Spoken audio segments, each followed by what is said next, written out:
Sejtő. Egy műsor azoknak, akik fogytak, fogynak vagy fogynának.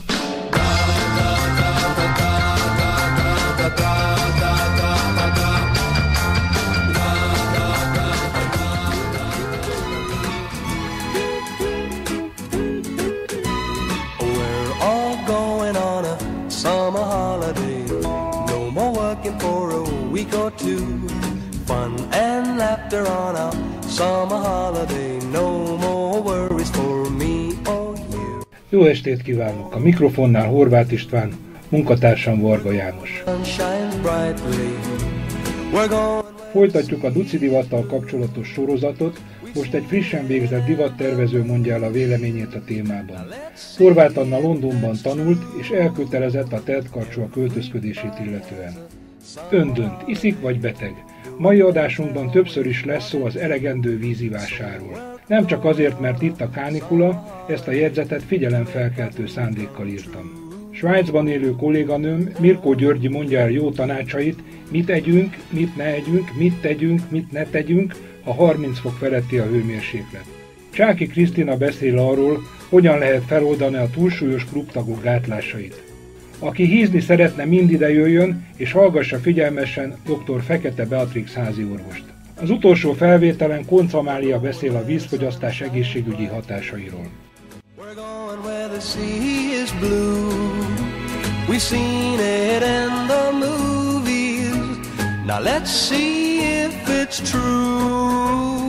Everybody has a summer holiday, doing things they always wanted to.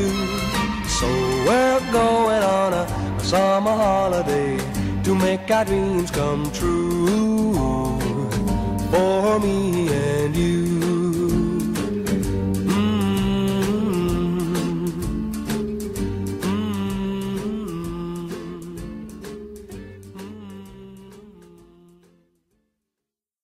Ancsika, te most fejeztél be Londonban egy divattervező iskolát. Tanítanak a duci divatról valamit? Nem, de az egyik lánynak a diplomamunkája duci divat volt, és... Beleolvastál? Nem, ő lett a legjobban megtapsolva, csak láttam én is a sónőt. És hát jó merész dolgokat csinált. Na, miket például? Csupa mini dolgot csinált. Jól nézett ki? Nagyon, nekem nagyon tetszett. Nekem amúgy is tetszik, amikor duci nők egy kicsit merészebbek. Színes volt, és sok mini dolog volt. Nem testsimuló dolgokat csinált, hanem inkább lebegő formák voltak, ami szerintem előnyös. Jó, nagyon jól néztek ki a lányok. Nem csak előnyös, mert kényelmes is. Kényelmes is, és vagány. Tudod, hogy ez nagyon nagy probléma ám. A túlsúlyos hölgyeknek, na az urakról ne is beszéljünk, azt tudom magamról, az öltözködése. Az nagyon nehéz dolog. Milyen tanácsokat lehetne adni? Színekről, formákról, fazonokról? Csak hogy egy pár alapdolgot mondjak. Senkinek nem áll jól, hogyha kisebb méretű ruhát húz magára. Én ezt szoktam látni, hogy mindenki próbálja belepréselni magát azokba a ruhákba, amiket már kinőtt. Most kihízol, nem akartam azt mondani, hogy kihízol. Nem, kinőtt? Nagyon jól. Kinőtt. Tehát ebben én is sajnos benne vagyok, hogy a korral egy kicsit nagyobb lesz az ember, és ami 5 éve rám jött, ez most már nem áll olyan jó rajtam, mivel, hogy kicsi. Tehát ez egy nagyon fontos dolog, hogy olyat ne hordjunk, ami kicsi. A másik dolog pedig ezek a nagyon testre simuló dolgok, van akinek jól áll. Ami szerintem a legfontosabb, hogy nézzünk bele a tükörbe, és mindenkin van valami gyönyörű, még ha kicsit duci is. Gyönyörű mellett, gyönyörű dekoltázs, a karja, lába, feneke. Na, azokat kell kihangsúlyozni, a többi dolgot meg ápol és eltakar. Igen, meg a másik dolog, amit én így mindig mondok, akik tanácsot kérnek tőlem, hogy a melltartó. A melltartó ez egy nagyon fontos dolog. Azért a nőnek egy nagyon szép része, és ezt nagyon sok hölgy elfelejti, hogy annak kell ez a kis támogatás. Amellett, hogy nagyon szexis is tud lenni, és hát ez nem egy nagy beruházás, de nagyon megváltoztatja az arányait egy nőnek, ha az ott a helyén van. Különösen, ha valaki jól megáldott mellügyileg. Hát ugye itt a kosárméretre gondolsz, vagy a melltartónak a Igen, és a kosárméretre is, és hogy olyan melltartót hordjunk, ami a mi méretünk. Különösen egy kis mellőeknél ugye annyira behorpad, ha nagyobb. Viszont, tehát ők azt általában el szokták találni, de ugyanez a mérettel, amit mondtam az előbb. Tehát aki kisebb melltartót hord, az látszik a ruha alatt. És az is nagyon, tehát csak ilyen pici apróságok, amik szerintem nagyon meg tudják változtatni azt, hogy ki mennyire csinos. Ez az, amikor úgy bevág a hölgyek hátába a melltartónak a pántja például? Hát a hátába is, meg elől is. Igen, a mell alatt. Van, aki azt szokta mondani, hogy 4 mellett csinál. Hát igen. Tehát ezt el kell találni, hogy mi a jó méret, és mi az, ami rendesen támogatja a mellett. Mert az egy szexi dolog. Azt ki kell emelni. Hát el kell menni a boltba, és tanácsot kérni, ha esetleg egyedül nem sikerül az eladóktól. Az a dolguk, hogy a megfelelő méretet, kosárméretet, formát. Van, akinek jól áll a push-up, van annyiféle melltartó, van, fel kell őket próbálgatni. Ugyanúgy, mint a cipőknél is. Kipróbálni, hogy melyik áll jól. Ha már a cipőket említetted, mi a helyzet a kiegészítők? Tudod, sálak, bros? Igen, én azt mondanám, hogy azok nagyon-nagyon fontosak. Tehát egy duci hölgy is hordhat szép ruhát, szép cipőt, úgy értem, szép kiegészítőket, szép cipőt, szép táskát, szép sálakat, fülbevalót, nyakláncok, ezek mind nagyon meg tudják változtatni az arcformát. És amint még csak most gyorsan eszembe jutott a haj, az, ami még egy nagyon fontos dolog, és azt tudom, hogy otthon a hölgyek nagyon szeretik elhanyagolni, ami mondjuk az angol nőkre nem igaz, tehát ők nagyon ápolják a hajukat, meg az arcukat, az is nagyon-nagyon fontos. Ha valakinek szörnyű haja van, akkor bármit fölvehet, bármilyen sálat, bármilyen cipőt, akármennyit magára költet, ha az nem stimmel, akkor az egész mehet a levesbe.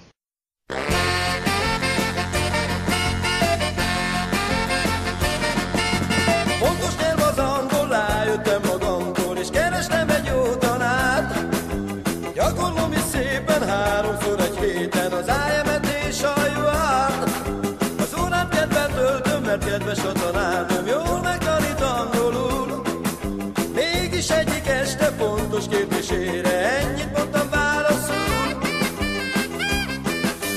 No miss, az nem, angol órára jöttem, meg kell tanulnom még néhány segédigét.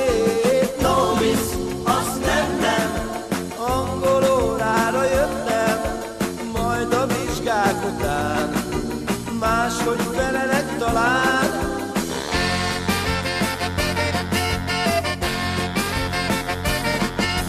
Fontos nyelv az angol, rájöttem magamtól, és megnéztem a brit hazát. Néhány napra mentem, s közben megismertem Londonban Miss Angliát. Egész nap beszéltünk, ragoztunk, igéztünk, társalogtunk angolul.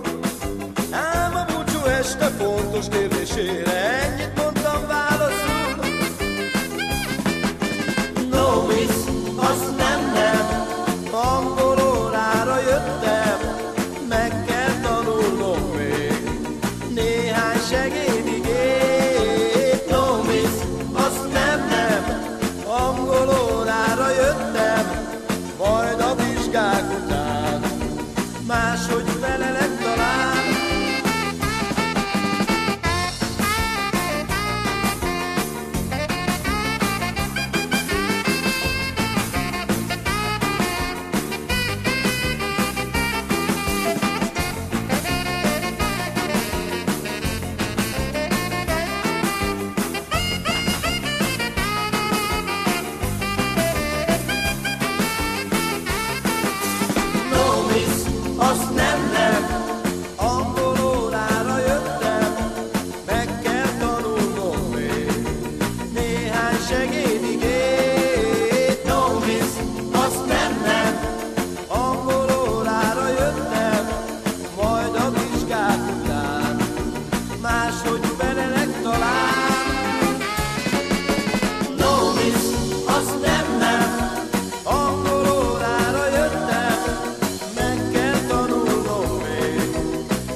segédigét. No miss, az nem, abból órára jöttem, majd a vizsgák után máshogy felelek talán. No miss, az nem, abból órára jöttem, meg kell tanulnom még néhány segédigét. No miss, az nem, abból órára jöttem, majd a vizsgák után máshogy felelek talán. No miss, az nem. Öndönt, iszik vagy inkább beteg? A víz mindennél fontosabb számunkra. Előfordulásait még a térképeken is jelölik, ellentétben a fehérje, szénhidrát, zsírlelőhelyekkel. Nyilván tartjuk, hogy folyó, álló, édes, sós vagy keserű vízről van-e szó. Végig kíséri életünket. Magzatvíz, fürdővíz, keresztvíz, langyosvíz, melegvíz, tüzes víz, szentelt víz. Arról már hallottam, hogy ha iszom, beteg leszek, mondjuk másnap. De már attól is megbetegszem, ha nem iszom. Bizony, ha nem iszunk vizet, attól leszünk csak igazán betegek. Ez a legolcsóbb méregtelenítő és fogyasztószer, és Magyarországon korlátlanul áll rendelkezésre, mivel azonban íztelen, színtelen, és a csapból is ez folyik, nem divatos. A felnőtt testének 2/3 víz. Egy 80 kilós felnőtt szervezete 54 liter vizet tartalmaz. Az agy 3/4, a vér 3/4, az izmok 70%-át teszi ki. Sokan nem állunk meg és nem gondolkodunk el azon, hogyha a testünk főleg vízből áll, hogyan fog csúcs teljesítményt nyújtani, ha nem pótoljuk rendszeresen. A probléma ott kezdődik, hogy a vízhiányos állapotot mindenki a szomjúság kialakulásával, a száraz szájérzéssel azonosítja. Holott a száraz szájérzés, a vízhiány már egy előre haladott állapota. Ilyenkor szervezetünk már rég szomjazik, csak nem vesszük észre. Hosszú évek alatt rászoktatjuk magunkat a szomjúság elviselésére. Nem betegek vagyunk, csak szomjasak. A skorbut a C-vitamin hiánya, a beriberi a B-vitamin hiánya, az angolkor pedig a D-vitamin hiányára vezethető vissza. Komolyan hiheti bárki, hogy ezek után megúszhatjuk, ha naponta nem pótoljuk a vizet. Az emberi test még akkor is képes vízhiányossá válni, ha bőségesen van vize. Úgy tűnik ugyanis, hogy elveszítik szomjúságérzetüket, ezzel fokozatosan egyre növekvő mértékben vízhiányossá válnak. A kor előre haladtával krónikusan dehidratáltá válnak. Ez állandó jelleggel fennálló vízhiányos állapot. Nézzük meg, hogy mi a következménye a vízvesztésnek. A vérsűrűsége növekszik, besűrösödik.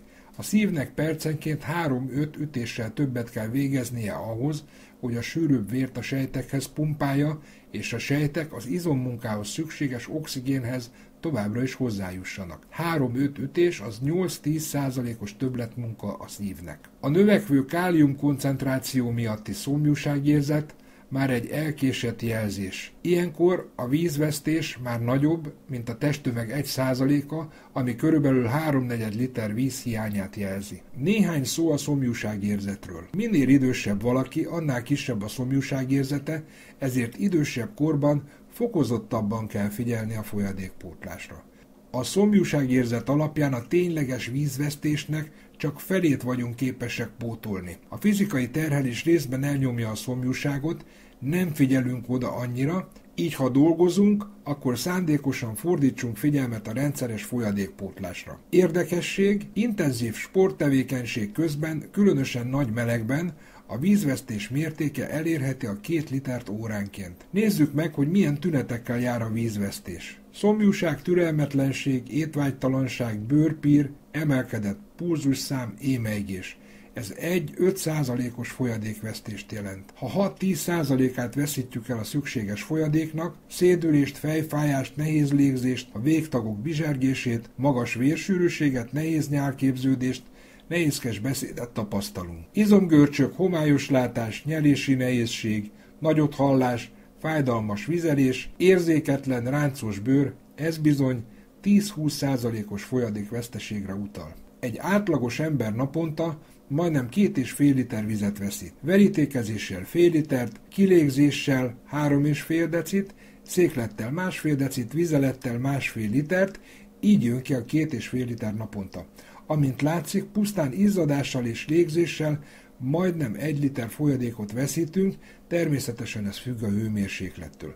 Ehhez képest megiszunk 1 litert. Táplálékkal elfogyasztunk 1,2 litert, a tápanyagok elégetése során keletkezett 3 deciliter, összesen 2,5 liter. A folyadékok általában nem tiszta vízből állnak. Mi ezzel a probléma? Például, ha egészségesen élünk és gyümölcslevet iszunk, akkor a gyümölcslé szárazanyag tartalmának feldolgozásához annak víztartalma nagyjából el is használódik. A táplálékkal felvett vízmennyiség ugyancsak nem tekinthető a szervezet vízellátásának, hiszen ez teljes egészében a táplálék feldolgozására és a szervezet méregtelenítésére fordítódik, sőt, általában ez még kevés is hozzá. A tápanyagok, zsírok, fehérjék, szénhidrátok elégetésével keletkezett víz általában víztartaléknak elegendő. A fenti átlagos napi bevétel hibája, hogy a méregtelenítési folyamatok vízigényeit, ezek igénylik a legtöbb vizet, egyszerűen nem fedezi. Ezt szem előtt tartva a helyes napi vízfogyasztásnak így kellene kinéznie. Tiszta víz 2 liter, táplálék 1,2 liter, a tápanyagok elégetése során keletkező víz 3 deciliter, összesen 3,5 liter naponta.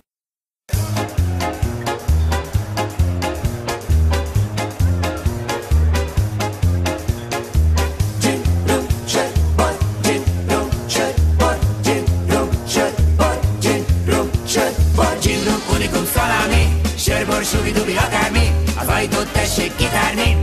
Jaj, gin-rum, unikum, likőrök, szesz nem marad, amit kiöntök, a földre kerülök, ti jöttök.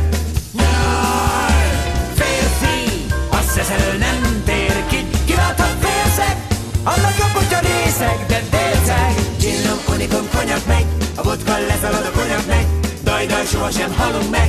Jaj.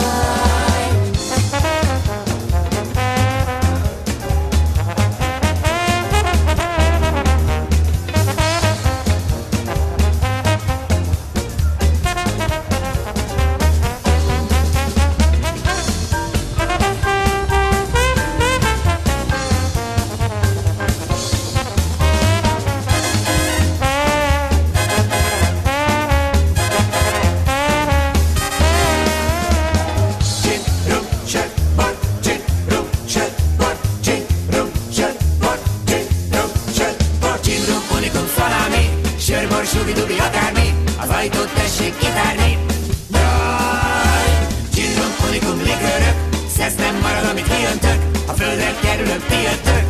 Jaj, férfi, a szesz elől nem tér ki, kiválthat félszeg, annak jobb, hogyha részeg, de délceg. Gin-rum, unikum, konyak megy, a vodka leszalad, a konyak meg, dajdaj, sohasem halunk meg.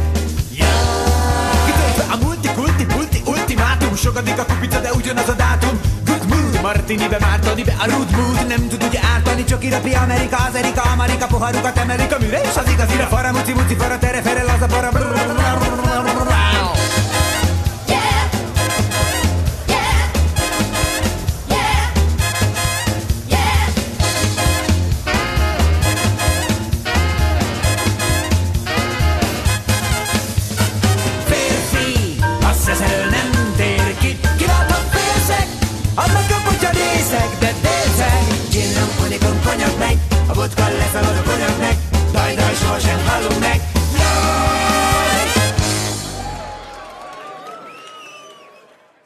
Itt nálunk napok óta 30 fok felett van a hőmérséklet, tehát itt a nyár. Mit tegyünk, mit ne tegyünk, mit tegyünk, mit ne együnk a meleg nyári napokon? Én a kérdést nem onnan közelíteném meg, hogy mit ne együnk, hiszen ugyanúgy igaz ezekre a napokra is, hogy mit ne együnk, mint ami a téli napokra. Sokkal inkább fontosabb szerintem, hogy mi az, amit együnk. Ami most mindenképpen első helyen kell, hogy szerepeljen, az a vízfogyasztás, hogy igyunk. Mirkó Györgyi táplálkozási tanácsadó. Minél többet igyunk, többet, mint télen, mert hogy a nyári hőségben, főleg ezekben a nagyon meleg napokban sokkal többet izzadunk, magyarul a vízveszteségünk sokkal nagyobb, tehát ezt mindenképpen pótolni kell. Amire figyelni kell, úgy gondolom, hogy télen-nyáron, függetlenül attól, hogy milyen évszak van, az az, hogy próbáljunk meg halat fogyasztani, és hát most akik horgásznak, azoknak duplán jó, bár ugye tudjuk, hogy a hangsúlynak inkább a tengeri halakon kellene lenni, és az lenne jó, hogyha legalább egy adag, úgy szoktuk mondani, hogy egy marék vagy 100 grammnyi minden nap. És amire mindemellett figyeljünk, hogy ne hanyagoljuk el a fehérjét, és ebben legyen növényi, és ugyanúgy állati fehérje is. Milyen halakat, lazac, tonhal, a csont nélküli húsok például, a fehér húsok, csirke, pulykamell, ezek is fontos részét képezik az étkezésünknek.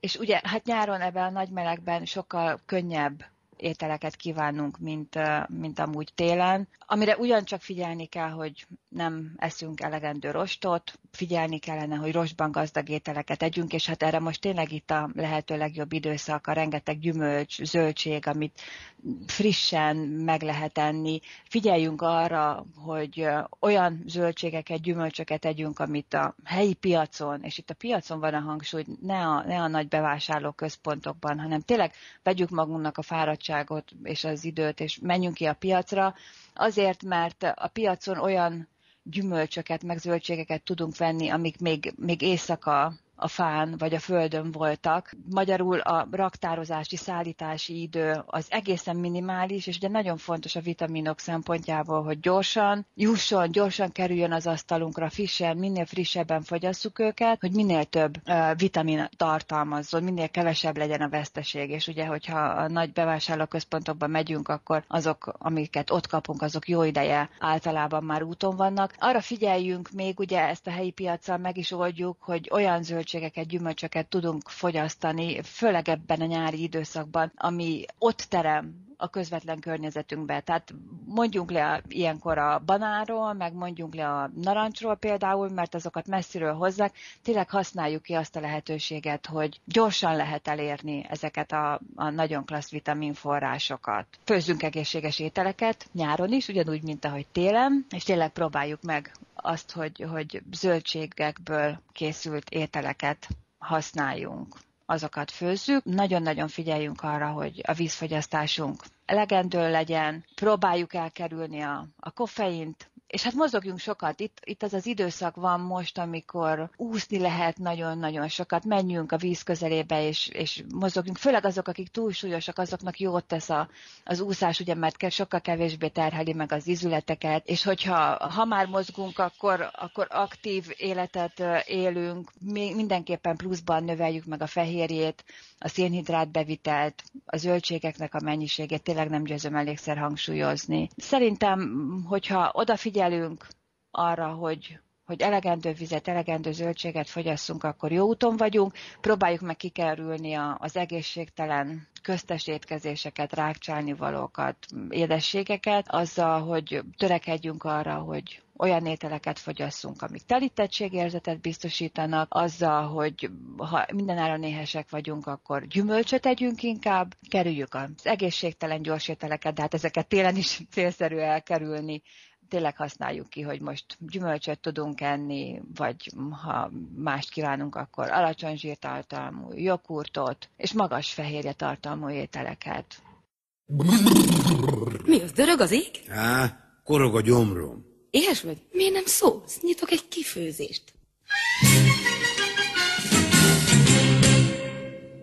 Kiváltom az iparomat, s megnyitok egy kifőzést, ahol aztán elkezdem a kifőzést. Főzés közben irgalmatlan elkezdem a tüzőzést. És a cégből, hogy csinálsz majd te nagyon? Én a cégből és a végből úgy csinálok én nagyon. Piros asztalóba szóval, csippalokkal, cimbalokkal hirdetem az étlapot. Alá, korte! Túró, tejfeles, gombaföldből van leves, csipelke, légy a levesben.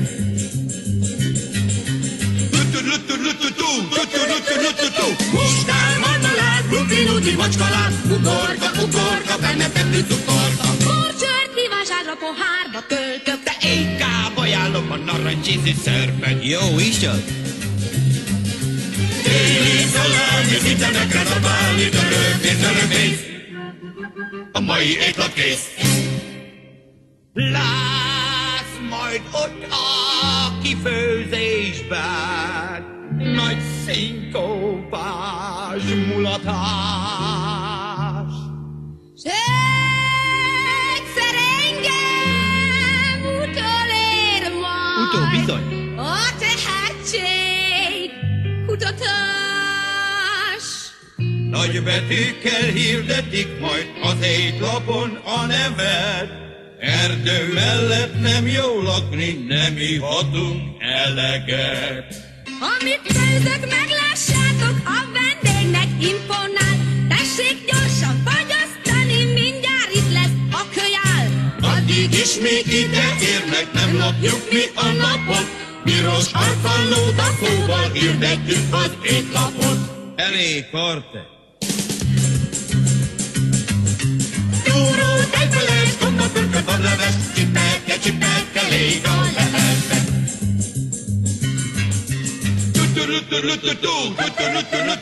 Mustár, marmalád, rutli, macskalát, ukorka, fennedevő cukorka. Búcsör kívánságra pohárba töltök. Cégünk reklámja a panírozott hercset. Az. A túlsúlyos emberek gátlásosak nehezen oldódnak. Nem szívesen beszélnek erről a gondról.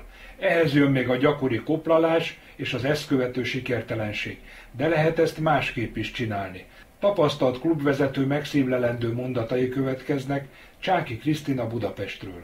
Hát azt gondolom, hogy egy nagyon nagy lehetőséget kapnak. Az elején nem is gondolják, hogy milyen nagy, bár érzik, mindig azt érzem, hogy nyílnak ki a kapuk, és nagyon-nagyon jól érzik magukat, nagyon jó kis közösség alakul, egyre jobban megnyílnak a leckék révén, egyre inkább igénylik a beszélgetést például. Tehát a leckék menetében lehet látni, hogy az elején a klubvezető ugye irányítja, vezeti, ki kell tölteni az időt, nehéz az elején megszólaltatni őket, és ahogy haladunk a leckék menetében, azt érezzük, hogy nagyon kézben kell tartani a dolgot, mert már jönnek a saját gondolatok, saját problémák, amit szeretnének megosztani, megbeszélni, egyik adja a másiknak, egymás között is megnyílnak. Kommunikációs probléma is van, tehát magukba zárkozottak, csak kifelé tűnnek nyitottnak, de egyébként egy nagyon komoly fal van, ami körülveszi őket, és hát ezeket le kell bontani, ezeket a falakat, vagy maguktól itt leomlanak igazából, az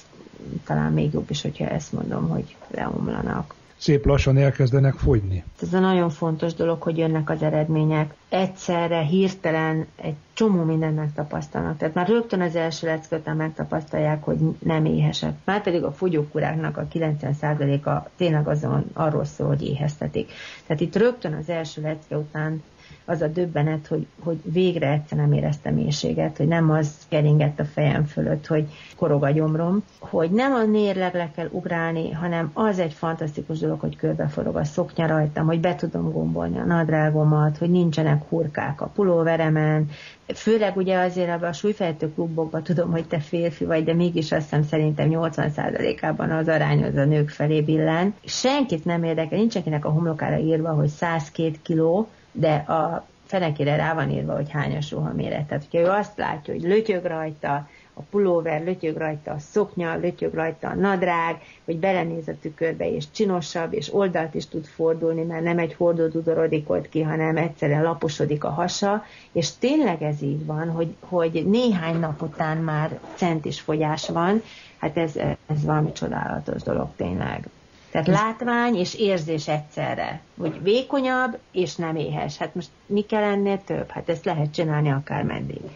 Ezekben a klubokban sorstársak jönnek össze. Hogy tapasztalod, segítik egymást? Nem is úgy, hogy oda mennek segíteni, hanem pontosan ezekkel a beszélgetésekkel. Tehát az ember egy idő után már teljesen háttérbe vonul, mert a klub vezető, vagy aki csinálja az egész klubot, az ugye mindig egy tekintély. De hát, mint tudjuk, a női vécékbe dőlnek el mindig a dolgok, meg a portán, meg minden. Hát itt így van ez a klubban is, hogy mindent elfogadnak, amit a klubvezető mond, ő a szekintély tisztelet, és aztán egyébként ott egymás között beszélgetnek a mérésnél, amikor egymás mellett ücsörögnek, meg amikor egy ilyen közös beszélgetés beszélgetésben részt veszünk, akkor adják maguknak a tanácsot. Tehát nem olyanok voltak, hogy házi sajtot hogyan lehet készíteni. Az egyik elhozta, hogy vett ilyen kannás tejet, és abból saját maga sajtot készített, és kóstolót hozott például. Akkor a következők a csicseri borsót hozott. Ugye, ha én mondom, hogy felsorolom, hogy milyen fehérje tartalmú ételeket érdemes ennetek, így megnézik, bologatnak, igen, és akkor egyszer csak jön az egyik kolléganő, és hozza az isteni csicseri borsó krémet egy kis kenyérkével, és akkor ezt megkóstoltuk, és mindenki csinálta a csicseri borsó krémet. Hát nem mindenki, de jó páran kipróbáltak, és azt mondták, hogy nagyon finom, de ami még döbbenetesebb az az, hogy aztán jöttek a következő klubba, és mondták, hogy képzeld el, hogy a férjem is kérdezte, hogy te mit eszel? Nem, ez semmi, ezt én a klubba csak én. De hogy egyek én is belőle? És azt mondjuk, képzeld el, íz lett a férjemnek is. Ugye nekünk ez is mindig probléma volt a fogyással kapcsolatosan, hogy a család mennyire támogató környezet. És én azt tapasztalom a klubtagosoknál, hogy a klub egy nagyon erős támogató környezetet ad, és már nem szorulnak annyira a család támogatására, tehát hogyha a család ellenáll, ők akkor is csinálják a klubtagok miatt, meg a heti találkozók miatt, és olyan érdekes, hogy innentől kezdve a család mintha befordulna támogatóvá, tehát már nem piszkálja annyira, mert lehet látni, hogy nála már megvan az elhatározás, ő jönni fog, ő végig fogja csinálni. Én emlékszem arra, hogy nekem is meg kellett mutatnom a lapomat, hogy én mit mértem saját magamon.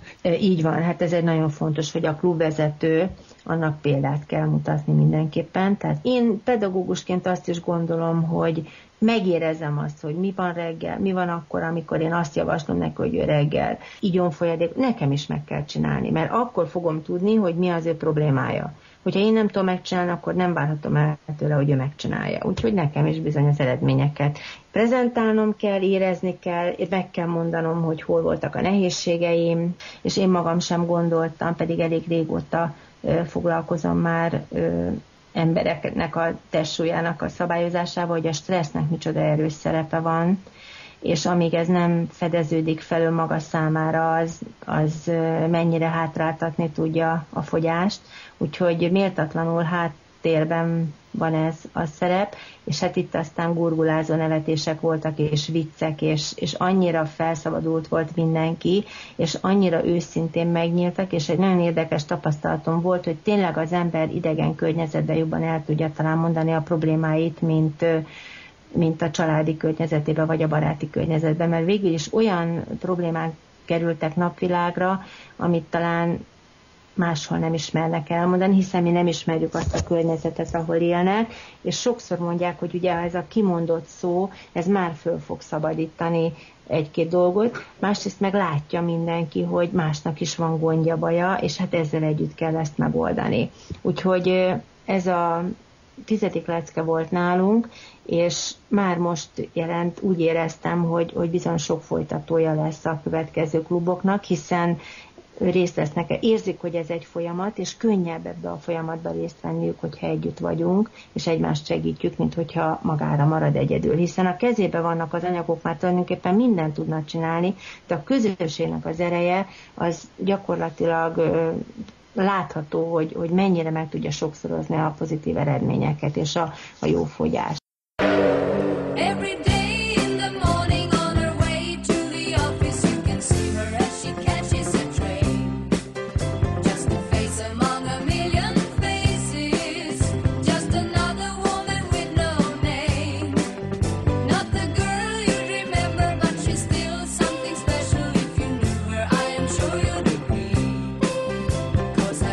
Got a little secret. Friday evening she turns out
Meghízni sem könnyű, sok idő, pénz és energia. Hogyan hízhat meg az ember egyszerűen és gyorsan? Pestiesen szólva, mértéktelen zabálással. Dr. Fekete Beatrix háziorvos. Na de erre még ráfrontolna két szomszédasszony is, hogy az ő barátnője kétszer annyit eszik, mint ő, és ráadásul az étel minősége is megkérdőjelezhető, mégis úgy néz ki, mint egy szúnyog, bocsánat, szóval vékony, szinte sovány. Közbeszól a genetika is. Ismét pestiesen szólva, hozott anyagból dolgozunk. Tehát van, aki alkatilag, genetikailag szerencsés, és így nem hízik el. Gyors mondjuk például az anyagcseréje, és ezért akármennyit ehet, az nem rakódik le. De az átlag 21. századi ember, aki állandóan rohan, nincs ideje semmire, így enni sincs ideje, nem reggelizik, esetleg ebédel, de hol és mit? Hát egy gyors étteremben, egy kifőzdében, sült krumpli, sült hús, pacarpörkölt, babgulyás. Hazaesik este, és ha nem ebédelt, mert nem fér bele a napi munka beosztásába, akkor jó esetben valami hideget csipeget, rossz esetben akkor eszi a főételt, vagyis a meleg vacsorát. Tévénézés következik fotelból, esetleg plusz nasizás, chips, csoki, stb. Söröcske? Ja, hát a férfiakról elfeledkeztem. Igen, söröcske, borocska. Ha társaság van, akkor ugye ezek az esti lakomák. Pedig a közmondást nem illik elfelejteni. Reggel egyél úgy, mint egy király, délben, mint egy polgár, és vacsoráz, mint egy koldus. Ezt már nagyanyám is tudta. Így van, tehát már a régi öregek is tudták, tapasztalták ennek a bölcsességet sugárzó közmondásnak a jelentőségét. Na, visszatérve a gyors hízásra, ugye 1-2-re gyarapszik a súlyunk, több energia kerül a szervezetünkbe, teljesen feleslegesen. Sokan akkor is esznek, ha nem éhesek, ha teli a gyomruk, mert a szemük kívánja. Gyakorlatilag csak az akaratuk, esetleg a pénztárcájuk határozza meg, hogy mikor hagyják abba az evést. A szervezet azonban pontosan tudja, hogy mennyire van szükség, és ha több táplálékot kap, mint ami az élethez, az életfontosságú folyamatokhoz szükséges, akkor a fölösleget felhalmozza, mégpedig zsírraktárakban. Nőkön ugye a far, a mell, a combtáig, férfiakon pedig a hason jelentkezik ez a zsírszövet. Legtöbb többletbevitel az úgynevezett luxuskalóriák miatt történik, ugye erről az előbb beszéltünk, a folyékony kalóriák, a sör, a bor, kóla, a cukrozott üdítők, és akkor a chipszek, kekszek, nyalókák, csokik, sütemények. Ha most ezt a folyamatot megfordítjuk, akkor fogyni kezdünk? Tulajdonképpen igen, ha kevesebb kalóriát viszünk be, mint amire szükség van, a tárolt zsír elég, hogy pótolja a hiányt, ez pedig fogyást eredményez. A másik mód a kalória szükséglet emelése testmozgás által. Több kalóriát égetünk el, mint amennyit beviszünk, és ez fogyást eredményez. Diéta plusz a testmozgás a legjobb fogyókúra. 2 kilót felszedni 2 nap alatt lehet, de ettől megszabadulni 2 hét kell hozzá. Ez annyira igazságtalan. De miért? Tavasszal vagy nyár elején szembesülünk a ténnyel, hogy nyári ruháink túlságosan feszülnek rajtunk, esetleg magunkra sem tudjuk venni őket, nem beszélve a fürdőruháról. Gyorsan kapkodva nekilátunk valami diétának, sajnos ezt hamarosan megunjuk, ugye nem fér bele a napi munka beosztásunkba. Az évi 1-2 kilogramból 10-15 év alatt 10-20 kiló lesz. Néhányan sikeresen véghez visszük fogyókúránkat, megnyugodva abba hagyjuk, és meglepve tapasztaljuk, hogy néhány hónap múlva legalább annyit vagy többet mutat a mérleg, mint a fogyás előtt. Ezen ciklusok ismétlődése ugye a jó-jó effektus. Van mód arra, hogy elkerüljük a visszahízást, változtatni kell az életmódunkon, és meg kell tanulnunk tudatosan táplálkozni. Az ideális fogyás üteme az fél kiló lenne hetente, ami 2 kilót jelent egy hónap alatt, tehát a kérdésben az a 2 kiló nem 2 hét, hanem egy hónap. Borzasztó. És 10 kiló csökkentése 5 hónapot kell várnunk. Láthatjuk, hogy türelemre és kitartásra van szükségünk az eredményes fogyás megvalósításához. Téged a súlyod érdekel, vagy az, amit a tükörben látsz? Erre a kérdésre 93%-ban volt a tükör a válasz. A doktornő szerint? Hát az az igazság, hogy a tükör sajnos az elhízásból eredő betegségeket nem mutatja. Magas vérnyomást okoz, a magas vérnyomásnak a szövődményei, az infarktus, az agyérbetegségek, röviden stroke, 2-es típusú cukorbetegség, aztán nő ugye a koleszterin, az érrendszeri szövődmények alakulnak ki, ugye egy bizonyos idő után, amikor már ugye nagyon nagy testsúlyról van szó, akkor az ízületi betegségeket, ugye az ízületeket terhelő elváltozásokat. Tehát a tükör ezeket nem mutatja, és ezért kellene az egészség szempontjából és ezek megelőzése miatt komolyan venni ezt az elhízás dolgot.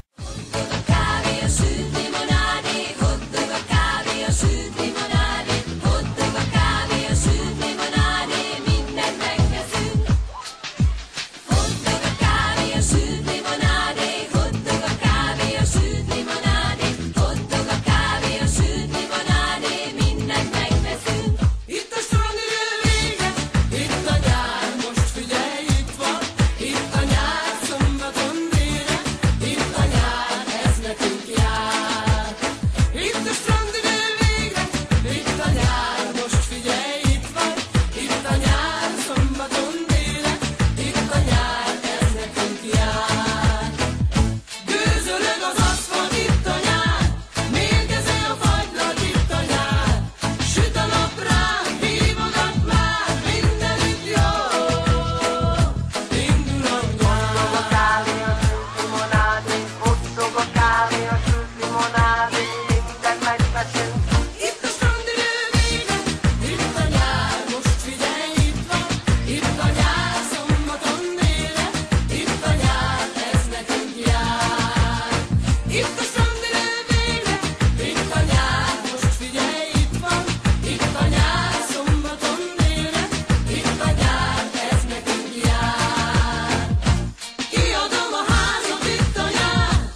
akkor, mikor úgy érezzük, hogy éhesek vagyunk, akkor előbb kéne ígyünk, utána csak együnk. De olyan sokan vannak, akik keveset isznak. Azért is van olyan sok túlsúlyos ember. Összefüggés van a vízfogyasztás és a túlsúly között? A lerakódott zsír nem tud kimenni a szervezetből, csak abban az esetben, hogy felelő vizet fogyaszt. Tudod, mennyi a megfelelő víz egy személynek? A legutolsó kutatások azt mutatták, hogy minden 25 kg testtömeghez 1 liter víz, tiszta vízre van szüksége az embernek, a szervezetnek. Ez azt jelenti, hogy nekem több mint 4 liter vizet kéne innom. Állandóan pisilni járok. De csak eleinte. Utána megszokja a szervezetet. Te is ennyi folyadékot iszol? Na, az én 51 kilómhoz nem iszok 4 liter vizet, csak 2,5 liter vizet. De a 2,5 liter vize minden nap megvan. És úgy szoktam megoldani, hogy délelőtt folyamán 1,5 liter vizet, és délután meg 1 liter. Tehát mindig délelőtt iszok több vizet. Akkor van nagyobb szükség a szervezetnek a vízre. Ez azt jelenti, hogy aki fogyni akar, az jó, ha erre odafigyel, ugye? Van olyan ismerősöm, aki megpróbálta a fogyókúrát úgy 1 hónapon keresztül, hogy abszolút semmilyen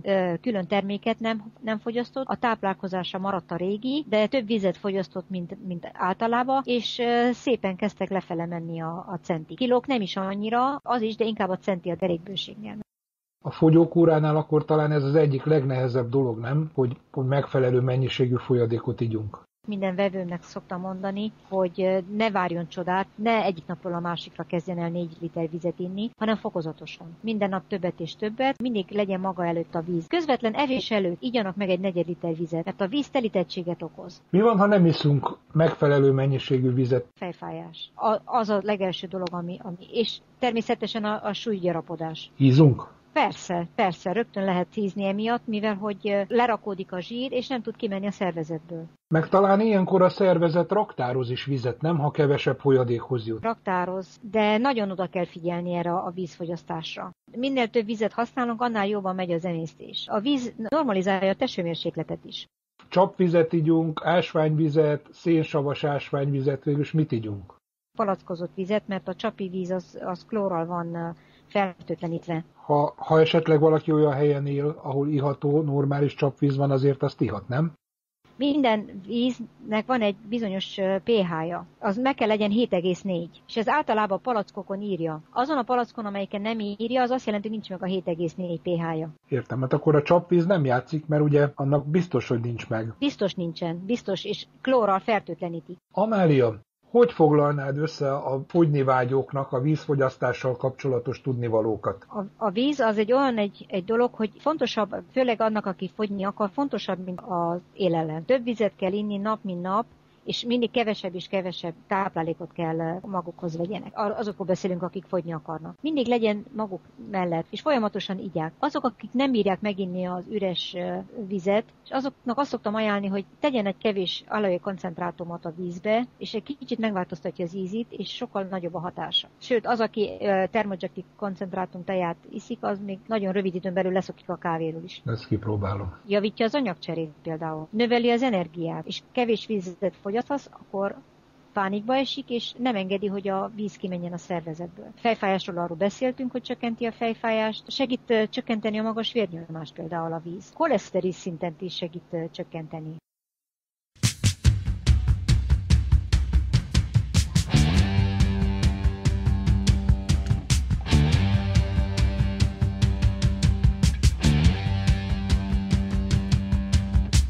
Most rövid pihenő következik, új adással szeptember elején jelentkezünk. Minden kedves hallgatónknak jó pihenést, sikeres fogyást kívánunk. Állandó munkatársam Varga János, köszönöm szépen megtisztelő figyelmüket. Horváth Istvánt hallották. Jó éjszakát kívánok!